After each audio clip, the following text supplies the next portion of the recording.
My girlfriend of 2 years has had this male friend for a while. His name is Declan, and I'm not his biggest fan, but I didn't want to impede on the friendship. So she told me last week that Declan pranked her by calling her up and pretending to be Jack Nicholson with one of those soundboards, so she wants to get him back. So as a joke, the next time we were over at his place, she used his landline to call a sex hotline that charged by the minute, and then just left the phone there.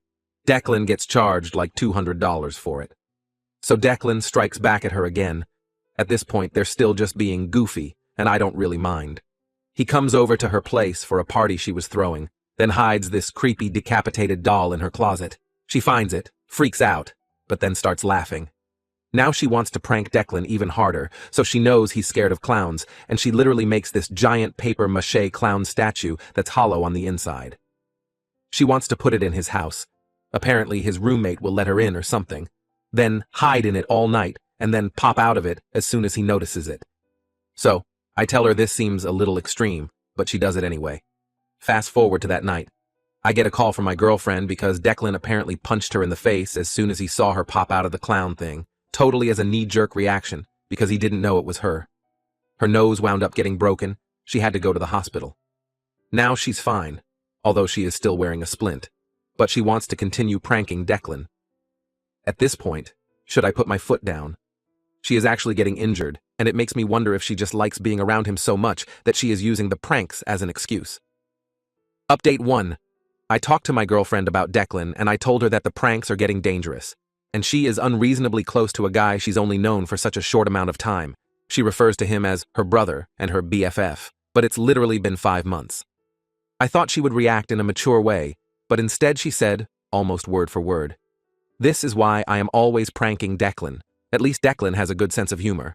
I wouldn't even need to hang out with Declan if you weren't so uptight." So, at least now I have confirmation that she hangs out with Declan specifically because she thinks I am not good enough. We wind up having a screaming match, and the door rings so she goes to get it. It's this guy in a giant gorilla costume who barges in and starts humping all our furniture. Immediately, I assume it's fucking Declan, so I, keep in mind I was already extremely angry, punch him in the face. He takes off the mask. It's Declan's roommate Chad. Apparently Declan paid Chad $100 to scare us in the gorilla suit as a diversion, because he was right behind Chad. While Chad was humping our furniture, Declan snuck into our bedroom and put ham underneath the mattress cover.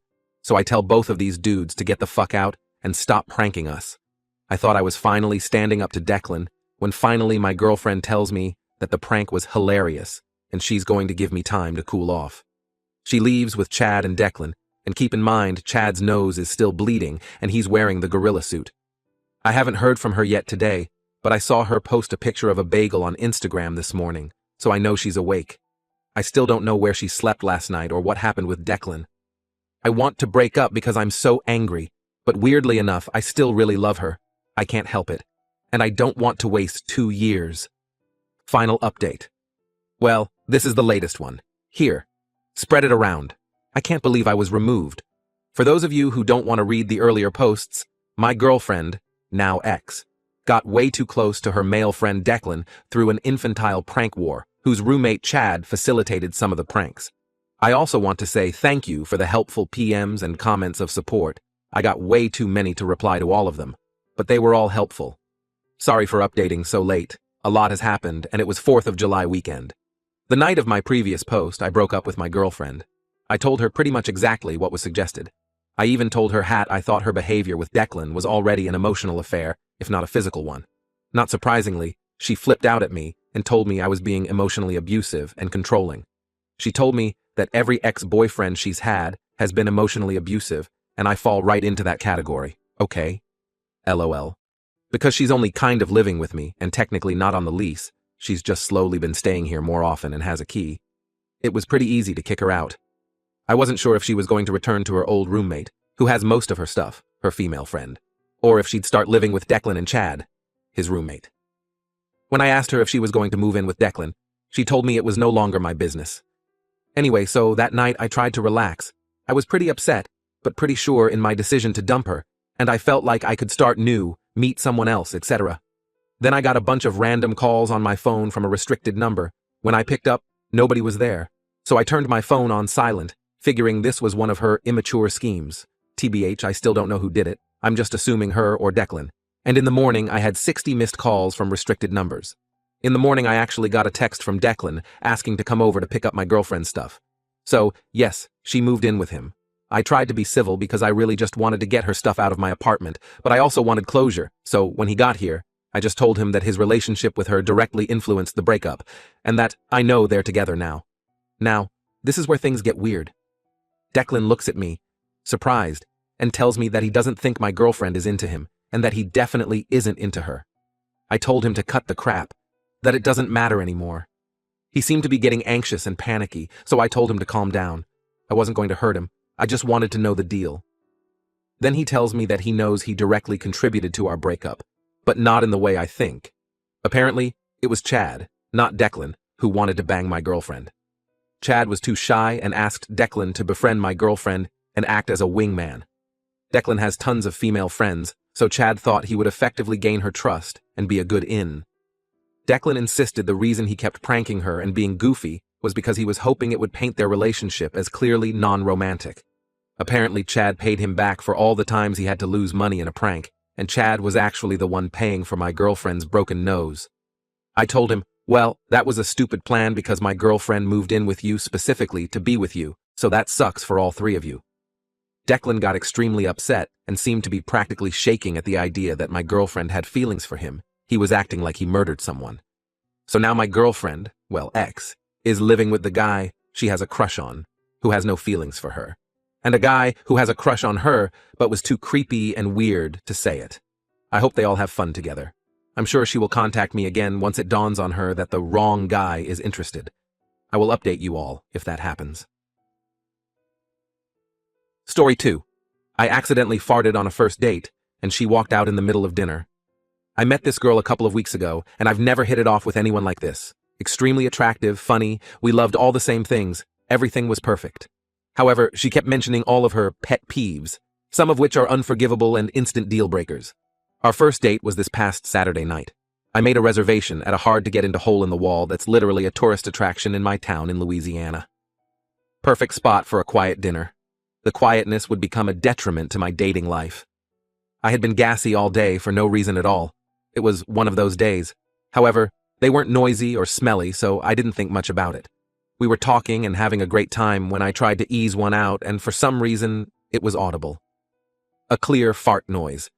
In a desperate attempt to lie my way out of the mishap, I quickly said, "That's not what it sounded like, I promise you. It was my chair." The night's conversational focus has now shifted toward the unidentified noise. Her whole demeanor changed, and there were no more laughs, jokes, smiles, nothing. One of her aforementioned pet peeves had surfaced. The night was effectively over. In a last-ditch effort to recover, we decided on trying to recreate the fart noise with the chair. If I could somehow achieve this, I had a chance. Although slim to none, a chance nonetheless. Long story short, I could not recreate the fart noise by scooting the chair around, and our now-delivered food was getting cold. She accused me of a farting liar and left. It's now Monday morning, and I still haven't heard from her as I lie here and shit-post my gastric misfortunes. Believe it or not, this was the short version. Is there a chance for us, or is she out? Should I have taken ownership of the fart? Thoughts? Update. This is the other side of the story because my date posted his version here about a month ago, and I just found out. This guy and I hit it off, and after a few weeks of talking, I agreed to go on a date with him. He was very funny, intelligent, and cute, to name just a few. As we were getting to know one another, we discussed things that we love, hate, and annoyances from a relationship standpoint. None of them from either of us were crazy. Some of mine were. I won't tolerate dishonesty, I don't like feet, and I don't like bathroom talk. Fast forward to our date. Everything is going well. We get our drinks and appetizers. He got some kind of bean soup as an app. He was slurping it out of the bowl. Didn't really bother me, it was just noticeable. Dinner comes out, and he lets out the loudest, rank fart that I've ever had the displeasure of witnessing. I work in healthcare. Honestly, he looked so embarrassed. I was going to ignore it and continue with dinner. That is, until he practically yelled out, "I didn't fart.